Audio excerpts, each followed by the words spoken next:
আমাদের টাইমে তার মার্কেট খোলা রাখে, অফিস খোলা রাখে, রাষ্ট্রীয়ভাবে তার পানিশমেন্টের ব্যবস্থা করতে। কি লাভ হবে যদি স্বাধীনতার পরপর এই স্বাধীনতার নিয়ামতের, বিজয়ের নিয়ামতের এই শুকরিয়াটা শুধু আদায় হতো। আজকে এই কথা আমাদের সামনে আসতো না যে আমার পিয়ন যদি এত টাকা দুর্নীতি করে, আমলারা কি পরিমাণ দুর্নীতি করছে। কারণ এক নামাজ, কোরআনে কারীমে আল্লাহ তাআলা বলেন ইন্না সালাতা তানহা আনিল ফাহশাই ওয়াল মুনকার। এক নামাজ এমন একটি ইবাদত, যে ইবাদত যদি কায়েম হয়ে যায়, ইবাদত যদি জমিনে প্রতিষ্ঠিত হয়ে যায়, আল্লাহর কসম কোথাও কোনো দুর্নীতি, চুরি, ডাকাতি, কোন রকমের চান্দাবাজি, কোন রকমের বেহায়াপনা আর অশ্লীলতা কোথাও থাকবে না। এক নামাজ, কোরআনে আল্লাহ বলেন ইন্না সালাত তানহা আনিল ফাহশাই ওয়াল মুনকার ওয়ালা যিকরুল্লাহি আকবার। আজকে কি অবস্থা আমার এই দেশের। প্রায় 50 বছর হয়ে গেল এত সুন্দর একটি রাষ্ট্র আমরা স্বাধীন করেছি আল্লাহর অশেষ মেহেরবানিতে, কিন্তু শুধু পিছনের দিকে যায়, সামনের দিকে আগায়। একটা সম্ভাব্য রাষ্ট্র, আজকে বিশ্বের উন্নত রাষ্ট্রগুলোকে আমরা পিছনে ফেলতে পারতাম। যেই রকম ভাবে কোরআনের উপরে মেহনত করে গোটা বিশ্বের মধ্যে এখন বাংলাদেশ সবচেয়ে সেরা রাষ্ট্রে পরিণত হয়েছে। বিশ্বের এমন কোন রাষ্ট্র নাই যে রাষ্ট্র বাংলাদেশকে এখন চিনে না, কিন্তু কোন ক্রিকেটারদেরকে দিয়ে নয়, কোন ফুটবলারদেরকে দিয়ে নয়, কোরআনের পাখিদেরকে দিয়ে গোটা বিশ্ব বাংলাদেশকে চিনে। আচ্ছা, বিশ্বের যেখানেই যাবে আমার দেশের কোরআনের পাখিরা বিশ্বের 200-300 রাষ্ট্রকে পিছনে ফেলে 1 নাম্বার, 2 নাম্বার, 3 নাম্বার স্থান অধিকার করে বাংলাদেশের লাল সবুজের পতাকাকে উড্ডীন করে। কেন? তার উপরে মেহনত হয়েছে। কোরআনের উপরে এই পরিমাণ মেহনত বাংলাদেশে হচ্ছে যে মিডল ইস্টের আগের স্লোগানকে তারা ডিলিট করে ফেলছে। আগে তাদের স্লোগান ছিল কোরআনে কারীম নাজিল হয়েছে মক্কা মদিনায়, তিলাওয়াত মিশরে, আমল বাংলাদেশ, পাকিস্তান, ইন্ডিয়াতে। এখন এরা তাদের স্লোগান পাল্টায়, কয় থুক্কু। আগের স্লোগান ডিলিট, নতুন স্লোগান যে কোরআন নাজিল হয়েছে মক্কা মদিনায়, তিলাওয়াত বাংলাদেশে চলে গেছে। আল্লাহু আকবার বলেন। কি পরিমাণ মেহনত, কম্পিটিশন হয় আমার দেশের কোরআনের উপর। আজকে গোটা বিশ্ব বাংলাদেশকে কোরআনের দেশ হিসাবে। আমার দেশে কি নাই? আমার দেশের সেনাবাহিনী বিশ্বের শান্তি মিশনে যায়, ওখানে গিয়ে তারা সুনাম করায়। এত সাহস, এত সুন্দর সুশৃঙ্খল বাহিনী পৃথিবীর কোন রাষ্ট্রে নয় যে গরম। আমার দেশের নৌজওয়ান সেনাবাহিনী, আমার দেশের যারা প্রবাসী আছে, এরা এতটাই পরিশ্রম করে আর এতটাই কারেন্সিগুলো দেশে পাঠায় যে এই দেশ বহু আগে একটা সম্ভাবনার দেশ হয়ে যাওয়ার কথা ছিল, কিন্তু হয় না। কেন? এই দেশের ব্যাংকে টাকা থাকে না, সব সুইস ব্যাংকে যায় জমা। সেকেন্ড হোম বানানো হয়। আকাশ মেঘলা দেখলে উড়াল দিয়া সেকেন্ড হোমে যায় আশ্রয় নেয়। দেশের জন্য দেশ প্রেম নিয়ে আজ পর্যন্ত কেউ ক্ষমতায় আসছে বলে অন্তত পক্ষে আমি জানি না। আপনারা আমার সাথে হয়তো একমত হবেন না। খাঁটি দেশ প্রেম নিয়ে যদি দেশ পরিচালনা হতো, বাংলাদেশের অবস্থান পৃথিবীর মধ্যে 1 নম্বরে থাকত। সমস্যা একটাই, সেই সমস্যাটা হলো আমার দেশে দেশপ্রেম নাই। সম্মানিত সুধী, এটা হতো কখন? যদি এক নামাজের বিধান রাষ্ট্রীয়ভাবে কায়েম হয়ে যায়। কোরআনে বলতেছে যে তোমরা বিজয় দিবস পালন করো, স্বাধীনতার দিবস পালন করো, কিন্তু যেইভাবে আমি পালন করতে বলছি তোমরা সেইভাবে। 1 নম্বর ধাপ ছিল তোমাদের, 1 নম্বর পদক্ষেপ ছিল আকামুস সালাহ। তোমরা সেটা করো। নামাজ কায়েম করার কোনো বিধান আজ পর্যন্ত বাংলাদেশের পার্লামেন্টে কি পাশ হয়েছে? বলে নামাজের কোনো, বরং আমরা অনেক সময় দেখেছি আজকে যে মাদারিসগুলোর উদ্যোগে এই মহা সম্মেলন, সেই মাদ্রাসাগুলোর বিরুদ্ধে ক্ষণে ক্ষণে ষড়যন্ত্র হয়েছে। মাদ্রাসার কর্মকর্তা যারা আছেন, মাদ্রাসার জিম্মাদার যারা আছেন, তাদের বিরুদ্ধে ষড়যন্ত্র হয়েছে। মাদ্রাসার তালিব ইলম যারা আছে তাদের বিরুদ্ধে ষড়যন্ত্র হয়েছে। কমিটি যারা আছে তাদের বিরুদ্ধে ষড়যন্ত্র হয়েছে। এই মাদ্রাসাগুলো বন্ধ করে দেওয়ার বিভিন্ন পায়তারা হয়েছে। অথচ এই মগাদের জানা নেই যে গোটা বিশ্ব মিলে যদি মাদ্রাসা বন্ধ করে ষড়যন্ত্র করা হয়, গোটা বিশ্ব মিলে যদি একত্রিত হয়ে তার বিরুদ্ধে অ্যাকশনে যায়, আল্লাহর কসম মাদ্রাসা কেউ বন্ধ করতে পারবে না। কেন পারবে না? কারণ যেই লাইটে, যেই ইসলামের হেফাজতের দায়িত্ব স্বয়ং আল্লাহ নিয়েছেন, কোরআনে কারীমের এই আয়াতে আল্লাহ স্পষ্টভাবে জানিয়ে দিয়েছে, গোটা বিশ্ব মিলে যদি চেষ্টা করে আমার এই লাইটকে অফ করে দেওয়ার জন্য, নিভিয়ে দেওয়ার জন্য চেষ্টা করতে পারবে, কিন্তু কিয়ামত পর্যন্ত তাদের এই চেষ্টা সফলতার চেহারা দেবে। বরং আমি তো বলি, যত বেশি ষড়যন্ত্র হচ্ছে তত মাদ্রাসার সংখ্যা কমতেছে না বাড়তেছে। আমি একটু আগে মাদ্রাসার প্রিন্সিপাল সাহেবের সাথে বললাম, আগে বলা হতো যে মাদ্রাসার রাজধানী হলো মিরপুর, এখন ওই স্লোগানও পাল্টাই গেছে, মাদ্রাসার রাজধানী এখন হয়ে গেছে মোহাম্মদপুর। কথা কয় না? আরে বাংলাদেশের রাজধানী তো ঢাকা, আর মাদ্রাসার রাজধানী এখন মোহাম্মদপুর। কথা বলেন ঠিক কিনা? আজকের ইত্তিফাকুল মাদারিসিল কওমিয়াতে যারা আছেন এটার মধ্যে তাও 60 থেকে 70টি মাদ্রাসার প্রতিনিধিরা আছেন। কথা বলেন ঠিক কিনা? তো মাদ্রাসা কি কমছে না বাড়ছে? কথা কয় না?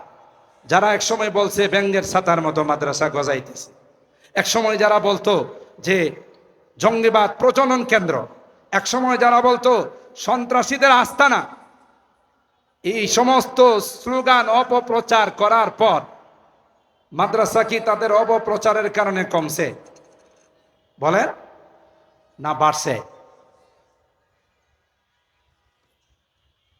বাংলাতে, সহজ বাংলাতে একটা কথা কয়, সুখে থাকলে ভূতি কিলায়। কথা কয় না? সুখে থাকলে ভূতি কিলায়। আরে নাদান, এই মাদ্রাসাগুলোর কারণে, কোরআনের চর্চার কারণে, মসজিদের কারণে আল্লাহ তোমাকে গজব দিয়ে ধ্বংস করে নাই। কারণ এই কোরআনের পাখিরা ভোর রাত্রে উঠে জাতির জন্য দোয়া করে। কথা বলেন ঠিক কিনা? আর এই মাদ্রাসাগুলো বন্ধ করার ষড়যন্ত্রে আছে। আল্লাহ দেখাই দিয়েছে, যারা এই সমস্ত ব্যঙ্গের ছাতা বলতো আর বলতো তোমারে প্যারে পাকিস্তান মে চলে যাও, কথা বলেন ঠিক কিনা, এখন তাদেরকে লাইট মারলে পাওয়া যাব, বাটি চালান দিলে পাওয়া যাব। আল্লাহ কয় না, এখন যদি কেউ এই কথা বলে তোমারে প্যারে হিন্দুস্তান মে চলে যাও, কথা বলেন ঠিক কিনা? উলামায়ে কেরাম, নায়েবে রাসূল, তাদের জন্মে এদেশে, এই মাটিতেই তারা জন্মাইছে। আর এই দেশের ইঞ্চি ইঞ্চি মাটির প্রতি তাদের যে ভালোবাসা, হুব্বুল ওয়াতন মিনাল ঈমান, আমি যদি কসম করে বলি হানেস হব না, আর কারো ভিতরে এতটুকুন ভালোবাসা নাই। বিপদের সময় সবার পূর্বে যারা জাতির পাশে দাঁড়ায়, আপনারা দেখেছেন, এরা হলো জাতির রাহবর, জাতির মাথার মুকুট, হযরতে উলামায়ে কেরাম। বন্যা বলেন, মহামারী, করোনা বলেন, সিডর বলেন, আয়না বলেন, যত রকমের দুর্যোগ আছে, সমস্ত দুর্যোগের মধ্যে জাতির পাশে সবার আগে যারা দাঁড়ায় এরা হলো হক্কানে রব্বানি উলামায়ে কেরাম, দেওবন্দের সূর্য সন্তান হযরতে উলামায়ে কেরাম। কথা বলেন ঠিক কিনা? জাতির ভালোবাসা, জাতির মহব্বত তাদের অন্তরে নাই, আর তোমাদের অন্তরে আছে। তোমরা আকাশ মেঘলা দেখলে আগের থেকে টিকিট করে রাখো। কথা বলেন ঠিক কিনা? কারণ তোমাদের সেকেন্ড হোম আছে, তোমাদের সুইস ব্যাংকে অ্যাকাউন্ট আছে। উলামায়ে কেরামদের কারো সুইস ব্যাংকে একটা অ্যাকাউন্টও নাই। কথা বলেন ঠিক কিনা? এই মাদ্রাসাগুলো জাতির জন্য যে কত বড় রহমত, কত বড় নিয়ামত। কারণ মাদ্রাসাগুলোতে উলামায়ে কেরাম, তালেবে ইলমরা ভোর রাত্রে উঠে, মাসুম বাচ্চারা জাতির জন্য আল্লাহর কাছে দোয়া করে, কোরআনে কারীম তিলাওয়াত করে। না হয় আমরা যে পরিমাণ গুনাহতে লিপ্ত আছি, বহু আগেই আল্লাহ আমাদেরকে ধ্বংস করে দিবে। কথা বলেন ঠিক কি? আল্লাহ বলেন, ইউরিদুনা লিইউতফিউ নূরাল্লাহি বিআফওয়াহিহিম ওয়াল্লাহু মুতিম্মু নূরিহি ওয়ালাউ কারিহাল কাফিরুন। আল্লাহ বলেন, যতই তোমরা চেষ্টা করো, গোটা বিশ্ব মিলে যদি কোরআনের বিরুদ্ধে ষড়যন্ত্র করে, যেহেতু কোরআনের দায়িত্ব স্বয়ং আমি আল্লাহ নিয়েছি, কোরআন সংরক্ষণের দায়িত্ব স্বয়ং আমি আল্লাহ নিয়েছি, যতই ষড়যন্ত্র করো কিয়ামত পর্যন্ত কোরআনকে সংরক্ষণ আমি আল্লাহ এমন ভাবে করব, তোমাদের লজিক, তোমাদের কোনো মেশিনেও সেটা ধরা পড়বে না। 6 বৎসরের বাচ্চা, 5 বৎসরের বাচ্চা, তার সিনার মধ্যে আমি আল্লাহ 30 পারা কোরআনকে সংরক্ষণ করে দেব। ছোট ছোট বাচ্চা 30 পারা কোরআনের হাফিজ হয়ে যায়। জিজ্ঞাসা করলে তার উস্তাদকে, বলে, হুজুর এই বাচ্চাটা দৈনিক আধা পারা করে সবক শোনাই। সুবহানাল্লাহ। একটা বাচ্চা যদি দৈনিক আধা পারা করে কোরআনের সবক শোনায়, তার খতম করতে কয় মাস লাগবে? কথা বলে না। দৈনিক আধা পারা, 30 পারা কোরআনের দৈনিক আধা পারা করে যদি একটা বাচ্চা তার সবক শোনায়, কত? 2 মাসে সে হাফেজ। আল্লাহু আকবার। একটা কবিতা আমরা যখন ছোটকালে স্কুলে পড়ি, একটা কবিতা মুখস্থ করতে গেলে 1 সপ্তাহ সময় লেগে যায়। কথা বলেন ঠিক কিনা?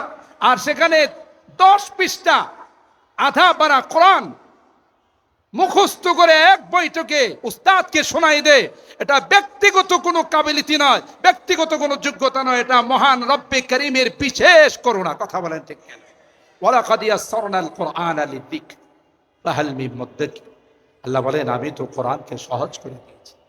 আমার কালাম এখানে সংরক্ষণ করার জন্যে স্বয়ং আমি আল্লাহ দায়িত্ব। হেরা গুহা থেকে আল্লাহর হাবিব যখন জিবরিল আমিন থেকে কোরআনের আয়াত নিয়ে আসতে আর ঠোঁট নাড়াইতে, আল্লাহ ডাক দিয়ে কয়, আপনি ঠোঁট নাড়াচাড়া করেন কেন? লা তুহাররিক বিহি লিসানাকা লিতাজালা বি ইন্না আলাইনা জামআহু ওয়া কুরআনা। আপনি তাড়াহুড়া করবেন না, এই কোরআন আপনার সিনায় সংরক্ষণ করার দায়িত্ব আমি আল্লাহ। কত কোটি কোটি হাফিজ বানায়া আল্লাহ গোটা বিশ্বের মধ্যে ছেড়ে দিয়েছেন। কোরআনে কারিমের কোন নুসকা, কোরআনে কারিমের কোন কপি যদি জ্বালিয়ে দেওয়া হয়, সমুদ্রে নিক্ষেপ করা হয়, নাউজুবিল্লাহ, পুনরায় আবার কোরআনে কারিম হাফেজে কোরআনদের মাধ্যমে পৃথিবীতে জিন্দা হয়ে যাও। ঠিক কিনা বলেন? একদল ছোট ছোট বাচ্চাদেরকে আল্লাহ লাগাইছে কোরআনের হিফজ করার জন্য, আরেক দল ওলামায়ে কেরামদেরকে আল্লাহ লাগিয়ে দিয়েছেন কোরআনের তাফসীর হল করার জন্য, আরেক দল ফুকায়ে কেরামকে আল্লাহ লাগিয়ে দিয়েছেন কোরআনের মাসলা মাসাইল ইস্তিমবাত করার জন্য, আরেক দল ওয়াইজিন মুবাল্লিগিনকে আল্লাহ লাগিয়ে দিয়েছেন এরা কোরআনের এই বাণীগুলো জাতির কাছে পৌঁছে দেওয়ার জন্য, আরেক দল মুজাহিদিন কেরামকে আল্লাহ লাগিয়ে দিয়েছেন যারা কোরআনের বিরুদ্ধে কথা বলবে সাথে সাথে তাদের দেহের থেকে মাথাটা বিচ্ছিন্ন করে দেবে। দেখছেন, ইউআইদু দীন আল্লাহি ফি কুল্লি দাওরাতিন আসাইবা তাতলু মিসলুহা মিন আসাই। কোরআনের সংরক্ষণের জন্য আল্লাহ চতুর্দিকে এইভাবে লোক লাগিয়ে দিয়েছেন যে কোরআন সংরক্ষণের দায়িত্ব আমি নিয়েছি, কিয়ামত পর্যন্ত এই কোরআন হিফাজত আমি আল্লাহ নিজেই করব। সেই আফগান মুজাহিদ আপনারা দেখেন যে প্রত্যেকে আলেম, হাফেজ, মুফতি, আল্লাহ তাদেরকে এত ইমানে তাকত দিছে যেই দেশে ঢুকে এই দেশকে বিজয় না করে ফেরত আসে না। কথা বলেন ঠিক কিনা? কেন? এই কোরআনের পাওয়ার আছে। আমি এই জন্য আমার অনেক বয়ানে বলি, আপনারা মন খারাপ করেন। ওলামায়ে কেরামের ভদ্রতা দেখে অনেকে ওলামায়ে কেরামদেরকে দুর্বল মনে করে, যে আমরা কিছু বললে তো মৌলবীরা জবাব দেয় না। আরে মৌলবীরা জবাব দেয় না, আল্লাহ না করছে ওয়াইদা খাতাবাহুমুল জাহিলুনা ক্বালু সালাম।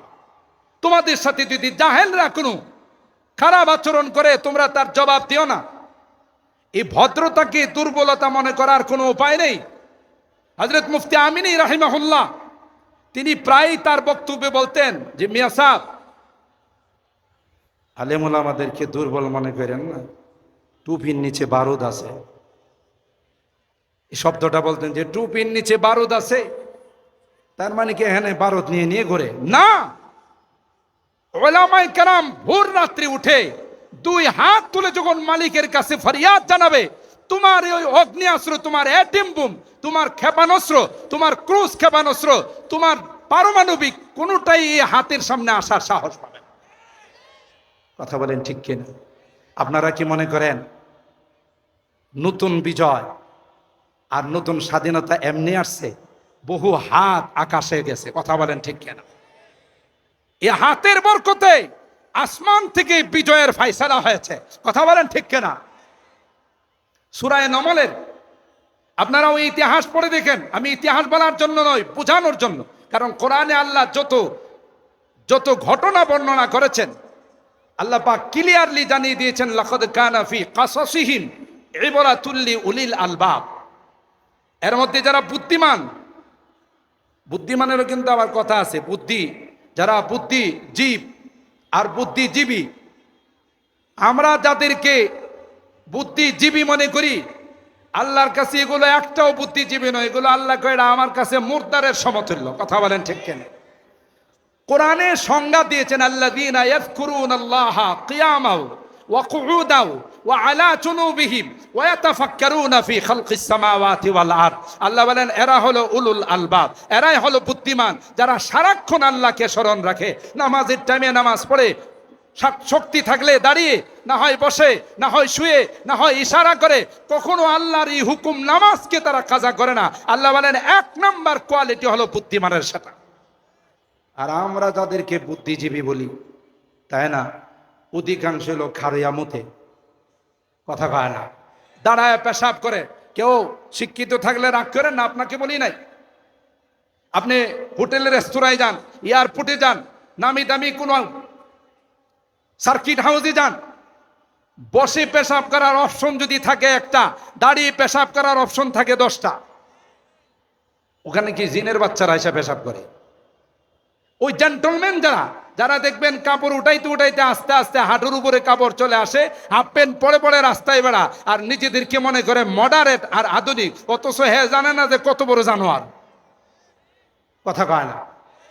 কারণ পশু জানোয়াররা যখন পেশাব করে, ওরা দেখবেন দাঁড়ায় পেশাব করে, একদিক দা খায় আর একদিক দা পেশাব পায়খানা করে। ওরও দেখবেন যে ও বাথরুমে গিয়ে একদিক দা টানে আর একদিক দা ছাড়ে।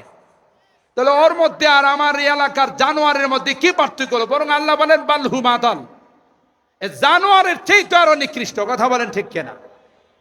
সম্মানিত সুধী, তাইলে আল্লাহ তাআলা এই ঘটনাগুলো বর্ণনা করেছেন এর থেকে উপদেশ নেওয়ার জন্য।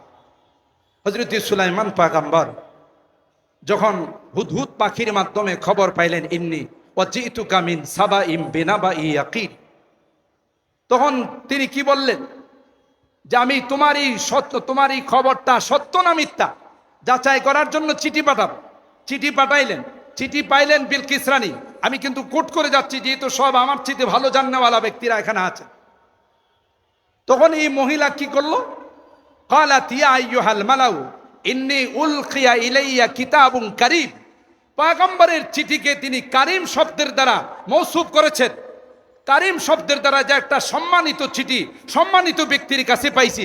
আসমানের মালিক কয়, বিলকিস সারাটা জীবন সূর্যের পূজা করছিস, আর আমার নবীর চিঠিকে তুই সম্মান করলে, ইজ্জত করলে, আমি আল্লাহ তোকে ইমানের দৌলত দিয়া সম্মানিত করব। ওলামাদের সাথে সম্পর্ক রাখলে, নায়েবে রাসূলদেরকে ভালোবাসলে, মহব্বত করলে, এ সকল মাদারিসগুলোর সাথে সম্পর্ক রাখলে কি লাভ দেখেন? ওলামাদের এই সুন্নতি লেবাস গায়ে লাগাইলে কি লাভ? জাদুকররা হযরত মুসার সঙ্গে মোকাবেলা করার জন্য আসে, কিন্তু আসার আগে এরা সিদ্ধান্ত করলো যে যেহেতু মুসার সঙ্গে খেলা হবে, খেলা শব্দটা তো সবাই বোঝেন, যদিও যারা কইছিল খেলা হবে এখন কেউ নাই। কথা কয় না, যে মুসার সঙ্গে যেহেতু খেলা হবে তাই মুসার ড্রেসটা লাগায় যায়। হযরত মুসা পয়গম্বরের ড্রেস লাগায়া জাদুকররা ময়দানে যখন উপস্থিত হলো, আসমানের মালিক বলেন, যেহেতু তোমরা জাহিরি ড্রেস পোশাক পাল্টাইছ, আমি আল্লাহ তোমাদের বাতিনি ড্রেসটাও পাল্টাই। উহিব্বুস সালিহিন ওয়া লাস্তু মিনহুম লাআল্লাল্লাহা ইয়ারযুকুনি সালাহা। আমি যদিও নেককার নয়, কিন্তু উলামায়ে কেরামদের এই সুন্নতি লেবাস ওলামায়ে কেরামেরই ফেরেশতাদের লেবাস, এটা আমি অন্তর দিয়ে ভালোবাসি। ওলামায়ে কেরামদেরকে ভালোবাসি যেন আল্লাহ তাদের সঙ্গে আমাকেও জান্নাতের মেহমান বানায়। দাম আছে, মূল্য আছে। টিপ্পনি মাইরেন না, মস্কারা করেন না। একদল আছে এই সমস্ত লম্বা জুব্বা আলেম ওলামাদের পোশাক দেখলে মস্কারা করে বেড়ায়, আর কই মৌলবীরা মার্কেটের কাপড়ের দাম বাড়াই দিস। আর যদি কাহারো পেট একটু বড় হয়, হইতেই পারে বংশগত বিষয়, তাইলে তো হইছি। কই দেখো মানুষের বাড়িতে খায়া পেটটারে ডুল বানায় ফেলাইছে। যে নাদানগুলো কমবক্তগুলো এই সকল কথা কয়ে বেড়ায়, জীবনে কোনোদিন কোনো আলেমকে মহব্বত করে দাওয়াত দেয় নাই। কথা বলেন ঠিক কেনা? যারা দেয় নাই তাদের মুখ দিয়ে সকল কথা শুভা পায়, এরাই বলে। আর যারা মহব্বত করে ভালোবাসে, এরা কোনোদিন মানুষের সামনে এই জাতীয় কথা বলে না। ঠিক কিনা বলে? তো হযরতি মুসা পয়গম্বরের ড্রেস লাগায় আসলো, আসমানের মালিক বলে দিলেন, তোমরা যেহেতু তোমাদের বাহ্যিক ড্রেস পাল্টাইছো, আমি আল্লাহ তোমাদের ভিতরের ড্রেস পাল্টায়া ইমানি লিবাসে পরিণত করি। হযরতি সুলাইমান পয়গম্বরের এই চিঠি পাওয়ার পর বিলকিস রানী এই শব্দটা উচ্চারণ করার কারণে আল্লাহ তাআলা তাকে ইমানের দৌলত নসিব করে দিয়েছে। তখন হযরত সুলাইমান পয়গম্বর উপস্থিত যারা ছিলেন তাদেরকে বলেছিলেন, আইয়ুকুম ইয়াতিনি বিআরশিহা ক্বাবলা ইয়াতুনি মুসলিমিন। আমার বিশ্বাস সে মুসলমান হয়ে আসবে, কিন্তু আসার আগে তার সিংহাসনটা আমার এখানে কেউ উপস্থিত করতে পারে। ক্বালা ইফরিতুম মিনাল জিন, একজন জিনের আলেম, সে বলেছিল, আনা আতিকা বিহি ক্বাবলা আন তাকুমা মিন মাকামিক, আমাকে যদি পারমিশন দেন আপনি বসার থেকে দাঁড়াইতে যে সময়টুকুন লাগবে এর আগেই আমি সিংহাসনটা উপস্থিত করে দিতে পারি। সুলাইমান পয়গম্বর বললেন যে এটা তো অনেক সময়, এত সময় আমার হাতে নাই, এর চাইতে দ্রুত কে পারবে? ক্বাল আল্লাযী ইনদাহু ইলমুম মিনাল কিতাব, একজন আলেম, আসমানি কিতাবের ইলম যার সিনার মধ্যে আছে, তিনি বললেন, পয়গম্বর আল্লাহ তাআলা রুহানি শক্তি আমাদেরকে দান করেছেন, আসমানি কিতাবের ইলম সিনার মধ্যে ধারণ করেছি। আপনি যদি আমাকে অর্ডার দেন, আপনার যদি হুকুম হয়, ক্বাবলা ইয়ারতাদ্দা ইলাইকা তারফুক, আপনার চোখের পলক মারার আগে আমি উপস্থিত করে দিব। কি বোঝা গেল? আলেম ওলামাদের শক্তি আছে না নাই? কথা কয় না। ওলামায়ে কেরাম যারা ইলমে ওয়াহি সিনার মধ্যে ধারণ করে, তাদের শক্তি আছে না নাই? আল্লাহ রুহানি শক্তি দিয়েছেন। হযরত সৈয়দুত তায়েফা হাজী ইমদাদুল্লাহ মুহাজির মক্কি রহমাতুল্লাহ আলাইহির নামে যখন অস্ত্রে আইনে মামলা হয়ে গেল, তিনি তখন আদালতে গিয়ে তাকে মহামান্য আদালত জিজ্ঞাসা করলো, তোমার নামে তো অস্ত্র আইনে মামলা, তুমি কি অস্ত্র রাখো? পকেট থেকে তিনি তাসবিহ বাইর করে বলেন যে এই অস্ত্রটা আমি সাথে রাখি। সুবহানাল্লাহ কইবেন না? আদালতের বিচারক বলতেছে, এটা কি কোনো অস্ত্র? হ্যাঁ, এটাই বড় অস্ত্র। এটার এক একটা দানাতে টান দিলে অস্ত্রের মালিকে জবাব দেয়, অস্ত্রের মালিকে জবাব দেয়। সম্মানিত সুধী, বিধায় মসজিদ মাদ্রাসা উলামায়ে কেরাম নায়েবে রাসূলদেরকে বিভিন্ন কিছু অপবাদ দিয়ে এই সকল প্রতিষ্ঠানকে অতীতেও কেউ ধ্বংস করতে পারে নাই, কিয়ামত পর্যন্ত কেউ ধ্বংস করতে পারবে না। বরং এর অগ্রযাত্রা সামনের দিকে বাড়তেই থাকবে, বাড়তেই থাকবে। ঠিক কিনা বলেন? দায়িত্ব নিছেন কে? জোরে বলেন। খুরশিদ দ্বীন আহমদ কা आलम के उफुक पर चमकेगा। আল্লামা রিয়াসত আলী বিজনী রাহিমাহুল্লাহ তার এই কবিতার মধ্যে, তারানার মধ্যে তিনি বলতেছেন, আরে দুনিয়ার মানুষ, এই দিনের সূর্য আকাশের মধ্যে উদিত করছেন কে? বলেন কে? জোরে বলেন কে? আল্লাহ। তো যেই সূর্য আল্লাহ উদিত করছেন, তোমার আমার গোটা বিশ্বের কাহারও শক্তি আছে এই সূর্যকে অফ করে দেওয়ার, এই সূর্যকে নিভিয়ে দেওয়ার? আল্লাহ বলেছেন, আমি ইসলামের এই প্রদীপ লাইট জ্বালিয়েছি, যারা এখানে এটাকে অফ করার জন্য আসবে এই লাইট অফ হবে না, যারা আসবে তারাই চিরতরে অফ হয়ে যাবে। কথা বলেন ঠিক কিনা? খুরশিদ দ্বীন अहमद का आलम के उफुक पर चमकेगा, ये नूर हमेशा चमका है, ये नूर हमेशा चमका है, ये नूर बराबर चमकेगा।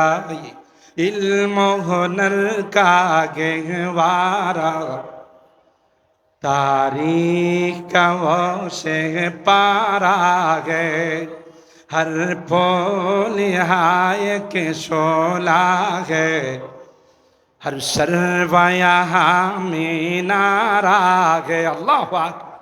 আর কি করি অপর, এটার ভিত্তি রাখছেন তো সরকারে দো আলম, সুবহানাল্লাহ। মোহাম্মদপুরের ইত্তেফাকুল মাদারিসিল কওমিয়া সহ গোটা বিশ্বের যত কওমি মাদ্রাসা আছে সবগুলোর সম্পর্ক দারুল উলুম দেওবন্দের সাথে। আর দেওবন্দ মাদ্রাসার ভিত্তি সরাসরি সরকারে দো আলম, নবী তার লাঠি মোবারক দিয়ে রেখে গেছে।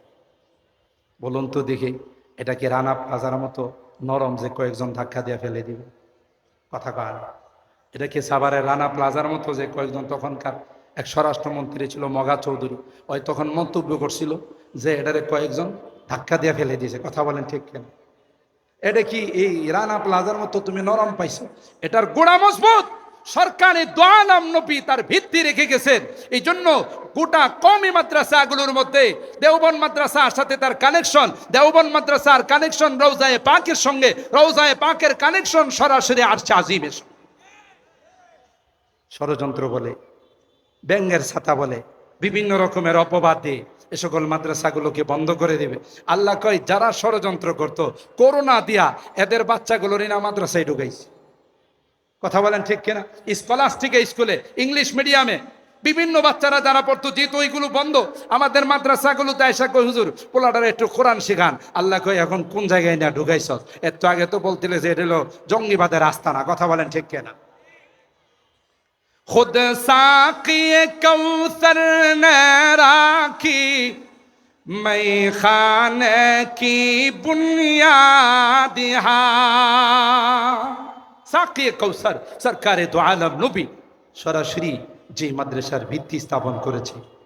তুমি আর আমি কে যে এই মাদ্রাসাগুলো বন্ধ করে দিন? মাদ্রাসাগুলোর কারণে আমি দুনিয়াতে বেঁচে আছো, এই আলেম ওলামাদের কারণে, নাইবে রাসূলদের কারণে সুখে শান্তিতে আছো। ওই সুখে থাকলে ভূতে গেলা। কথা বলেন ঠিক কেন?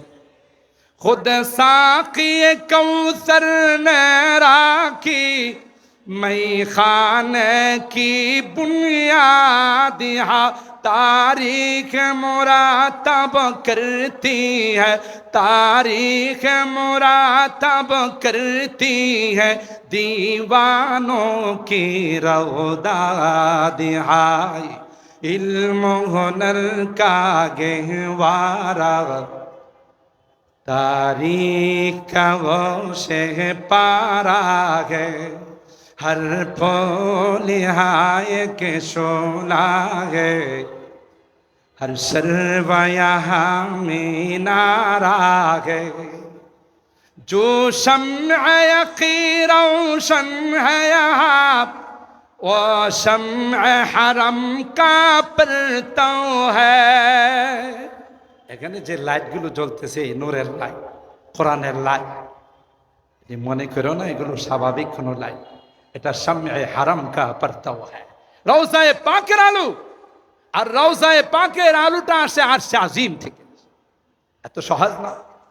जो शम्अ यक़ी रोशन है यहाँ, वो शम्अ हरम का परतव है, इस बज़्म वलीउल्लाही में, इस बज़्म वलीउल्लाही में तनवीर नबुवत की रो है, इल्म हुनर का गहवारा तारीख का वो से पारा है, हर फूल हाय के शोला है, हर शर्वा यहाँ मीनारा है।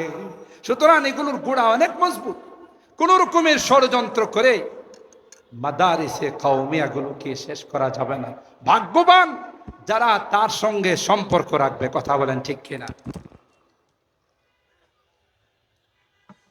जुआ दिए फारा से उठी गोजी है वही तकबीर।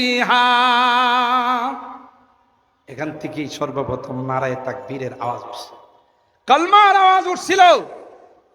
হযরত কাসিম নানুতুবি রাহিমাহুল্লাহকে আল্লাহর নবী বলে ইংরেজদের বিরুদ্ধে সংগ্রাম করবে, ইংরেজকে ভারত উপমহাদেশ থেকে খেদাবে, এই জন্য আগে ক্যান্টনমেন্ট বানাও। আর সেই ক্যান্টনমেন্টটাই ছিল দারুল দেও। ইসলাম কে ইস মরকজ সে হুই তকদীস আয়া আজাদি কি। এই জন্য আমি আমার অনেক বয়ানে বলি, ইতিহাস সম্পর্কে যারা জানে না, ইতিহাস সম্পর্কে যারা অজ্ঞ, এরাই আলেম উলামাদেরকে স্বাধীনতা বিরোধী করে। কথা কয় না? যদিও এই রকমের আওয়াজ আশা করা যায় কিয়ামত পর্যন্ত আর এদেশে উচ্চারিত হবে না। কথা বলেন ঠিক কিনা? এই আওয়াজ আর উচ্চারিত হবে না। যাদের অবদানে তোমরা বাংলাদেশের মতো স্বাধীনতা, বাংলাদেশ স্বাধীন হিসাবে পেয়েছো, আজকে যদি ইংরেজ বেনিয়াদের কাছ থেকে আমাদের আকাবেররা ভারত উপমহাদেশ স্বাধীন না করতেন, পাকিস্তান হতো না। পাকিস্তান না হলে পূর্ব পাকিস্তান, পশ্চিম পাকিস্তান হতো না। পূর্ব পাকিস্তান না হলে স্বাধীন বাংলাদেশ হতো না। গোড়াতে যাদের অবদান, গোড়াতে যারা রক্ত দিয়েছেন, এরা হলেন আমাদের আকাবের। উলাইকা আবাই ফাজিনি বিমিসলিহিম কদ জামাআতনা ইয়া চারীরাল মাজামি। তাদেরকে অবজ্ঞা করে, তাদেরকে মাইনাস করে স্বাধীনতার কোনো চিন্তাই করা যায় না। কথা বলেন ঠিক কিনা? কথাটাই আল্লামা রিয়াসত আলী বিজনেরি রাহিমাহুল্লাহ তিনি তার এই তারানার মধ্যে উল্লেখ করেছেন। इस्लाम के इस मरकज से हुई तकदीस आया आजादी की। इस बाम हरम से गूंजी है, इस बाम हरम से गूंजी है सो बारज़ा आजादी की। इल्म हुनर का गहवारा तारीख का वो शेह पारा है। हर फूल हाय के शोला है, हर शर्वा यहाँ में नारा है। ये एक सनम खाना है जहाँ महमूद बहुत तैयार हुए। এক একটা এই সকল মাদ্রাসা থেকে লক্ষ লক্ষ শেখুল হিন্দ মাহমুদুল হাসান তৈয়ার হচ্ছে। কথা বলেন ঠিক কিনা? যেই শেখুল হিন্দ মাহমুদুল হাসান দেওবন্দি রাহিমাহুল্লাহ এই স্বাধীনতা সংগ্রামে ইংরেজদের বিরুদ্ধে অগ্রণী ভূমিকা পালন করেছেন, আজকে তার উত্তরসূরিরাও যখন ইসলামের উপর আঘাত আসবে, কোরআনের উপর আঘাত আসবে, সেই সৈনিক হিসাবে, ইসলামের মুজাহিদ হিসাবে জান বাজি দেওয়ার জন্য প্রস্তুত হয়ে যাবে। কথা বলেন ঠিক না বেটি? ये एक सनम खाना है जहाँ महमूद बहुत तैयार होए। इस खाक के दर्रे दर्रे से, इस खाक के दर्रे दर्रे से किसे दर्ज शरार बेदार हुए। इल्म हुनर का गहवारा तारीख का वो शेह पारा है। हर फूल हाय के शोला है, हर शर्वा यहाँ में नारा है। দেখতে মাদ্রাসাগুলো ছোট হতে পারে, কোরআনের প্রতিষ্ঠানগুলো আকারে আয়তনে ছোট হতে পারে, কিন্তু তার এটার আরবিতে বলে কাম আর কাইফ। গণনার দিক দিয়ে, আয়তনের দিক দিয়ে ছোট হতে পারে, কিন্তু তার পাওয়ার এত বেশি। এখানে যারা কোরআন নিয়ে পড়ে তাদের পাওয়ার এত বেশি, এক একটা দুয়ার বরকতে আল্লাহ গোটা পৃথিবী ওলট পালট করে দিতে। কথা বলেন ঠিক কিনা?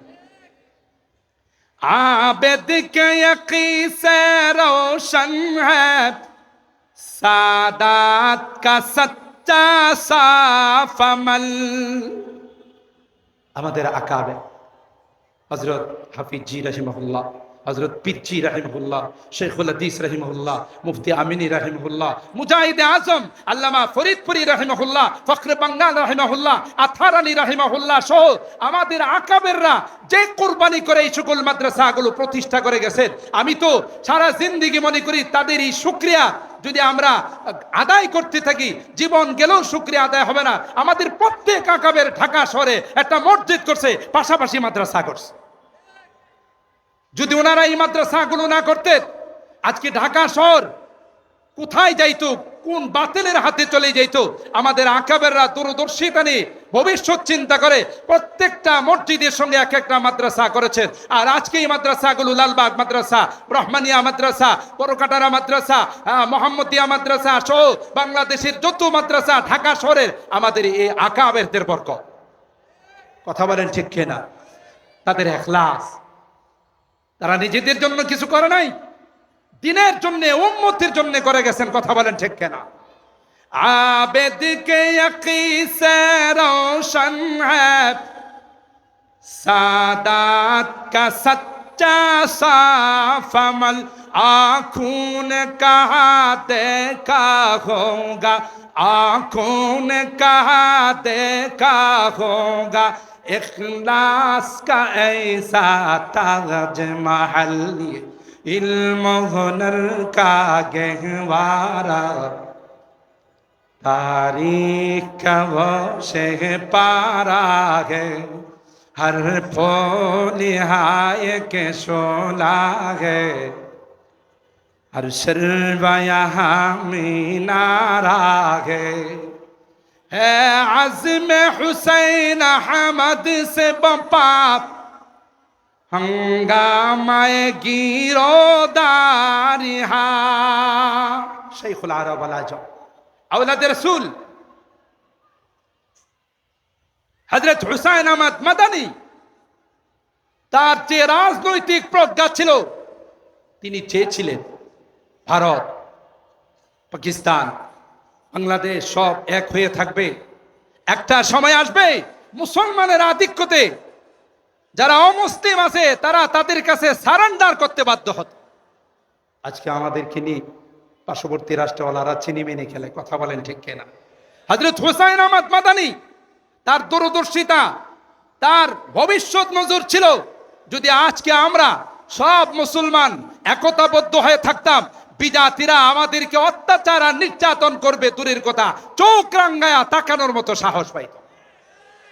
এটা ছিল হযরত হুসাইন আহমদ মাদানী রাহিমাহুল্লাহ রাজনৈতিক দূরদর্শী।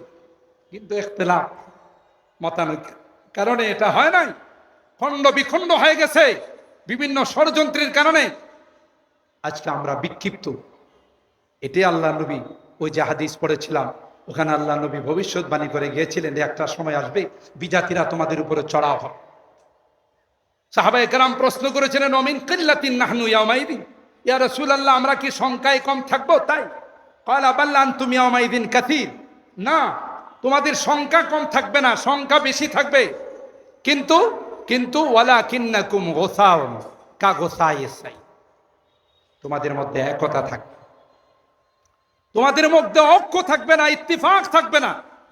আমি তো মনে করি মোহাম্মদপুরের মাদ্রাসাওয়ালারা, মাদ্রাসার মুহতামিমিন হযরত, মাদ্রাসার জিম্মাদার হযরত গোটা বাংলাদেশকে একটা মেসেজ দিতে চাইছেন যে এই আমরা যেমন ইত্তিফাকুল মাদারিসিল কওমি এখানে কায়েম করেছি, গোটা বাংলাদেশে এইভাবে যদি সব মাদ্রাসাগুলো এক হয়ে যায়, সমস্ত মুসলমান যদি এক হয়ে যায়, ভারতের ক্ষমতা হবে না আমাদের উপরে কোনো টর্চারিং, দূরের কথা চোখ রাঙ্গায়া তাকানোর ক্ষমতা হবে না। কথা বলেন ঠিক কিনা? আরে আমাদের যারা বর্ডার গার্ড, আমি একটা ছোট্ট কথা বলি, হয়তো আপনারা অনেকে অ্যাকসেপ্ট করবেন। এদেশের সেনাবাহিনী, বর্ডার গার্ড, আমাদের দেশের যত সোলজার আছে এদের ভিতরে ইমানি তাকত আছে। কথা বলেন ঠিক কিনা? রৌমারী সীমান্তে আপনারা জানেন মুরব্বীরা, রাত্রের আধারে আমাদের বন্ধু রাষ্ট্র, চিনেন তো বন্ধু রাষ্ট্রকে? কথা কয় না? বন্ধু রাষ্ট্রের অবস্থা এরকম যে মুরগি তো জান দে দিয়া লেকিন খানেওয়ালা কো মজা নিয়ে মিলা। এটা হলো আমাদের বন্ধু রাষ্ট্রের স্লোগান। আমরা কত কিছু দিছি, আবার কখনো কখনো আমাদের এরকমের স্লোগানও ছিল যে তাদের উন্নতি আমাদের উন্নতি, আমাদের উন্নতি তাদের উন্নতি। আবার একটা পর্যায়ে মুখ ফসকে বইলেই ফেলেছে স্বামী স্ত্রীর সম্পর্ক। কথা কয় না। একটা পর্যায়ে মুখ ফসকেই কথাও বের হয়ে গেছে। আর এটা তো বের হওয়া লাগবে না, এটা সবাই জানে। কথা বলেন ঠিক কিনা? এই বন্ধু রাষ্ট্র আমাদের বর্ডারে প্রতিদিন কয়েকজনকে হত্যা না করলে তাদের শান্তি লাগে না। আর আমরা রাজশাহীর বড় বড় আমগুলো পাঠাই, বড় বড় ইলিশগুলো পাঠাই, জীবনে কোনোদিন আমাদের একটা কোয়েল পাখির ডিমও দেয় নাই। বন্ধুত্ব কি একতরফা হয় না, দুতরফা? কথা কয় না। আরে বন্ধুত্ব তো দুই তরফা লাগে, শুধু একতরফা এটা কোনো বন্ধুত্ব নয়, এটা রাক্ষস। কথা বলেন ঠিক কিনা? এত বড় একটা অজাগবিরা রাষ্ট্র, 32টা প্রদেশ, এক একটা প্রদেশ বাংলাদেশ থেকে বড়। কথা বলেন ঠিক কিনা? তারপরও আমার দেশের প্রতি তাদের শকুনের দৃষ্টি আছে, কুদৃষ্টি আছে। তাই ওরা রাত্রের আধারে আমার দেশের 1 কিলোমিটার দখল করে ফেলছে। আপনারা মিডিয়ার মাধ্যমে জানছেন তখনকার ঘটনা। বিডিআর নৌজওয়ানরা, তখন নাম ছিল বিডিআর, বিডিআর নৌজওয়ানরা তাদের হেডকোয়ার্টারে ফোন দিল যে আমাদের প্রায় 1 কিলোমিটার দখল করে ফেলছে, আমাদের 1 কিলোমিটার দখল করে ফেলছে। কেন্দ্রের থেকে অর্ডার গেল অ্যাকশনে যাও। যে অর্ডার সেই কাজ। আমার দেশের নৌজওয়ানরা সাথে সাথে অ্যাকশনে গিয়ে প্রায় 100 বিএসএফ কে বিনা হিসাবে জাহান্নামে পাঠাইছে। কথা বলেন ঠিক কিনা? আমার দেশের একটা নৌজওয়ানের গায়েও টাস লাগে নাই। তখন থেকে আমাদের বন্ধুরা তাদের টনক নড়ে গেছে। আজানের জবাব হচ্ছে, আমরা একটু আজানের জবাব দিই, এরপরে আমার অসমাপ্ত কথা সমাপ্ত করে দেব।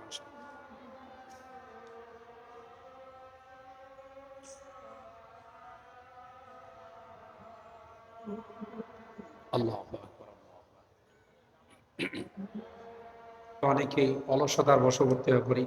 আপনারা জানেন, মান ক্বালা মিথলা মা ইয়াকুলুল মুআদ্দিন, মুয়াজ্জিন সাহেব যা বলেন তাই যদি আমরা তার সাথে সাথে বলি ইল্লাল হাইয়াতাই, আল্লাহর হাবিব বলেন ওয়াজাবাত লাহু শাফাআতি, এই আজানের জবাব দিলে আমি নবীর উপর তার জন্য সুপারিশ করা ওয়াজিব হয়েছে। আমরা এই ছোট্ট ছোট্ট আমলগুলোকে গুরুত্ব দিই না, অথচ এগুলো অনেক দামি দামি আমল। আমার আলোচনা শেষের দিকে আজান হয়ে গেছে, আপনাদের ওজোর সময় দেওয়া হবে। 7:30টায় জামাত, আমরা জামাতের সাথে নামাজ পড়ো। আমি যেই বিষয়টা আপনাদের খেদমতে বুঝার জন্য, যে কোরআনুল কারীমের সূরা আল মাইদার 51 নম্বর আয়াতে আল্লাহ বলেন ইয়া আইয়ুহাল্লাযীনা আমানু লা তাত্তাখিযুল ইয়াহুদা ওয়ান নাসারা আউলিয়া বা'দুহুম আউলিয়াউ বা'দ ওয়া মান ইয়াতাওয়াল্লাহুম মিনকুম ফাইন্নাহু মিনহুম, তোমরা তাদেরকে তোমাদের বন্ধু বানাবে না। এটা কি গতকাল বলছেন আল্লাহ? কথা কয় না। আজলের মধ্যে আল্লাহ কোরআন নাজিল করেছেন, আমাদেরকে বলে দিয়েছেন হে বিশ্বের মুসলমান, বিদাতীদেরকে তোমাদের বন্ধু বানাবে না। এরা কোশ্চেন কেন তোমাদের বন্ধু নয়, এরা তারা আপসে পরস্পর বন্ধু, এরা তোমাদের চরম দুশমন। কথা বলেন ঠিক কেন? কোরআনে তো আল্লাহ এমনি বলে, আর আমরা মনে করি আমাদের জানের জান, আমার কলেজার টুকরা, প্রাণের বন্ধু। আল্লাহ কয় না। দেখেন, তার একটা ছোট্ট বাস্তব প্রমাণ আপনাদের খেদমতে আমি পেশ করতেছি। যদি আপনাদের পছন্দ না হয় আমারটা আমাকে ফেরত দিয়েন, কারো হয়তো মতের অমিলও হতে পারে। সেখানে যখন আমার বিডিআর নৌজওয়ানরা অ্যাকশনে গেলেন, তখন থেকে ভারতের টনক নড়ে গেছে। যে পরিমাণ সাহস, এত বড় একটা রাষ্ট্রের বিএসএফ এর প্রায় 100 জনকে তারা হত্যা করে ফেললো, ধান খেতে ফেলে দিল, আর তাদের কাহারও কিছু হয় না। এটাকে মনে করেন চারটিখানি কথা, সাধারণ সাহসতার পরিচয়, সাহসিকতার পরিচয়। তখন থেকে তাদের এই মাথার মধ্যে প্ল্যান আসছে, বাংলাদেশের বিডিআর বর্ডার গার্ড, এত স্ট্রং বর্ডার গার্ড রাখা যাবে না, যে কোনো মূল্যে এটাকে দুর্বল করতে হবে। সেই প্ল্যান নিয়ে আগাইতে আগাইতে একটা পর্যায়ে পিলখানা হত্যাকাণ্ড ঘটাইছে। এটাই হলো বাস্তবতা, কেউ মানে না না মানে। 57 জন চৌকস মেজর জেনারেলকে, সেনাবাহিনীর অফিসারকে হত্যা করা হয়েছে। এক একজন মেজরের, এক একজন সেনাবাহিনীর অফিসারের পিছনে বাংলাদেশের কত কোটি কোটি টাকা খরচ হয়। কথা বলেন ঠিক কেন? বন্ধু হিসাবে ওই তারা তখন থেকে নকশার প্ল্যান করছে, যে কোনো মূল্যে এটাকে অঙ্গরাজ্য বানাইতে হবে, যে কোনো মূল্যে এটাকে আমাদের করতলে নিয়ে আসতে হবে। আর সেই কারণেই এই বিশাল হত্যাকাণ্ড পিলখানার মধ্যে হয়েছে। এই জন্য মুহতারাম হাজরিন, মুসলমানদের যে ইমানি তাকতকে, এই শক্তিকে পৃথিবীর কেউ ধ্বংস করতে পারে নাই, পারবেও না। তার বাস্তব প্রমাণ হলো আফগানিস্তান। কথা বলেন, আফগানিস্তানের দুইটা পরাশক্তি, সোভিয়েত ইউনিয়ন, পরবর্তীতে রাশিয়া, বর্তমান বিশ্বের মোড়ল আমেরিকা, তাদের কি অস্ত্র ছিল না যেগুলো ওখানে প্রয়োগ করে নাই। কিন্তু শেষ পর্যন্ত দেখা গেছে আল্লাহর ওই সূরা মুহাম্মদের ওই বাণী সত্য প্রমাণ হলো, যালিকা বিআন্নাল্লাহা মাওলাল্লাযীনা আমানু ওয়া আন্নাল কাফিরিনা লা মাওলা। ঈমানদারদের অভিভাবক, ঈমানদারদের জিম্মাদার আল্লাহ কোরআনে বলেন আমি। আর কাফেরদের কাছে যতই অস্ত্র থাকুক, যতই তাদের কাছে শক্তিশালী যন্ত্র থাকুক, আল্লাহ বলেন তাদের অভিভাবক আমি নয়, আমি হলাম ঈমানদার মুসলমানদের অভিভাবক। আমাদের সমস্যা কোথায়? ওই যে হাদিসে যা দেওয়া, ওয়ালাকিন্নাকুম গুসাউ কা গুসাইস সাই। আমাদের মধ্যে ইত্তেফাক নেই, একতা নেই, আমরা ঐক্যবদ্ধ নয়। বিভিন্নভাবে আমাদের মধ্যে ফাটল সৃষ্টি করে রাখছে, যে কারণে আজকে আমাদের এই দুর্দশা। আমরা যদি এগুলো ভুলে গিয়ে আবার ইমানের দাবিতে, খেলাফতের দাবিতে, আল্লাহর কোরআনের বিধান চালু করার দাবিতে যদি আবার এক প্ল্যাটফর্মে দাঁড়াইতে পারি, আল্লাহর কসম করে বলতে পারি গোটা বিশ্ব থরথর করে কাঁপবে। কথা বলেন ঠিক কিনা? কারণ আল্লাহর এই রজ্জুকে সামনে নিয়ে যদি আমরা সব ভেদাভেদ ভুলে গিয়ে, সব কিছু ভুলে গিয়ে যদি সামনের দিকে অগ্রসর হতে পারি, অবশ্যই গোটা বিশ্ব আমাদের কদম বুসি করে। আরেকটা জিনিস আল্লাহর হাবিব বলছেন, ওয়ালা ইয়ানজিআন্নাল্লাহু মিন সুদুরি আদুবিকুমুল মাহাবাতা।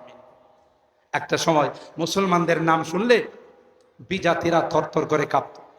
কথা বলেন ঠিক কেন? সাইয়েদনা হযরত ওমর ইবনুল খাত্তাব রাদিয়াল্লাহু তাআলা আনহু খেলাফত, তিনি রাষ্ট্র চালান বাগানের মধ্যে বসে, খেজুরের বাগানে। তার কোনো সিংহাসন নেই, আলিশান কোনো প্রাসাদ নেই। সুদূর চায়না থেকে, চায়নার প্রেসিডেন্ট তার নাম শুনলে থরথর করে কাঁপে। কিসের সেই ভয় ছিল? অস্ত্রের, অগ্নিয়াস্ত্রের, অ্যাটম বোমের, পারমাণবিকের না, এটা ইমানি পারমাণবিকের ভয় ছিল। কথা বলেন ঠিক কেনা? আর সে তার সিংহাসন দেখার জন্য তালাশ করে, সিংহাসন পায় না। সাহাবীদেরকে জিজ্ঞাসা করছে, তোমাদের আমিরুল মুমিনিন কোথায়? কয় আসো। নিয়ে গেছে খেজুরের বাগানের ভিতরে। ওই যে কর্নারে বসা আছে, ইনি হলেন আমাদের আমিরুল মুমিনিন। সুবহানাল্লাহ। কি ছিল? ইমানি তাকত ছিল, ইমানি অ্যাটম বোম ছিল, একতার অ্যাটম বোম ছিল। যে কারণে শুধু চায়না থেকেও এত বড় মহাশক্তির, পরাশক্তির মালিক হয়েও মুসলমানদের নাম শুনলে থরথর করে কাঁপে। ওয়ালা ইয়ানজিআন্নাল্লাহু মিন সুদুরি আদুবিকুমুল মাহাবাতা মিন। এই ভয়টা আমাদের থেকে এখন তাদের কাছে আল্লাহ নিয়ে গেছে। আমরা তাদের নাম শুনলে থরথর করে কাঁপি। ওয়ালা ইয়াখযিফান্না ফি কুলুবিকুমুল ওয়াহান। আমাদের ভিতরে ওয়াহান চলে আসে। সাহাবায়ে কেরাম আরজ করলেন, ওয়ামাল ওয়াহানু ইয়া রাসূলুল্লাহ। হুজুর, ওয়াহান কি জিনিস? আল্লাহর হাবিব তার তাফসীর করলেন, বিশ্লেষণ করলেন দুইটি জিনিস দিয়া, হুব্বুদ দুনিয়া ওয়া কারাহিয়াতুল মাউত। যে তোমাদের ভিতরে দুনিয়ার মহব্বত, দুনিয়ার ভালোবাসা, দুনিয়ার প্রেম তোমাদের অন্তরে চলে আসবে, মৃত্যুর ভয় তোমাদের অন্তরে চলে আসবে। সাহাবায়ে কেরাম রিদওয়ানুল্লাহি তাআলা আলাইহিম আজমাইন, মুজাহিদিন কেরাম, তারা মৃত্যুকে আলিঙ্গন করেছে। এজন্য গোটা জাতি তাদের নাম শুনলে থরথর করে কাঁপছে। আজকে আমরা মৃত্যুকে ভয় পাই। এই জন্য আমাদের এই দুর্দশা। আমরা যদি আমাদের এই অবস্থা পরিবর্তন করতে পারি, ইনশাআল্লাহ ওই দিন বেশি দূরে নয় যেদিন গোটা বিশ্ব আমাদের কদম বসি করবে, মুসলমানের নেতৃত্বে গোটা বিশ্ব চলবে, ইমানের পতাকা, কালিমার পতাকাই বিশ্বের মধ্যে উড্ডীন হবে। কথা বলেন ঠিক কেনা? সম্মানিত সুধী, তাই আমি শুরুতে যে আয়াত পড়েছিলাম, হাদিস আপনাদের খেদমতে পাঠ করেছিলাম, এর আলোকে কিছু কথা আজকের এই ইত্তিফাকুল মাদারিসুল কওমিয়া উলামায়ে কেরাম এবং এই মাদ্রাসাগুলোর উদ্যোগে এই বরকতময় আজিমুশ শান মাহফিলে অনেক উলামায়ে কেরাম বয়ান করবেন। আমি আমার এই আয়াতের আলোকে, হাদিসের আলোকে কয়েকটি কথা ইত্তেফাকের উপর, মাদ্রাসার উপর, উলামায়ে কেরাম এবং তালেব ইলম যারা, তাদের উপর কয়েকটি কথা আপনাদের খেদমতে আরজ করলাম। আল্লাহ তাআলা এই কথাগুলোর উপর আমাকে এবং আপনাদের সকলকে আমল করার তৌফিক দান করুন, আমিন। ওয়া আখিরু দাওয়ানা আনিল হামদুলিল্লাহি রাব্বিল আলামিন। আসসালামু আলাইকুম ওয়া রাহমাতুল্লাহি ওয়া বারাকাতুহু।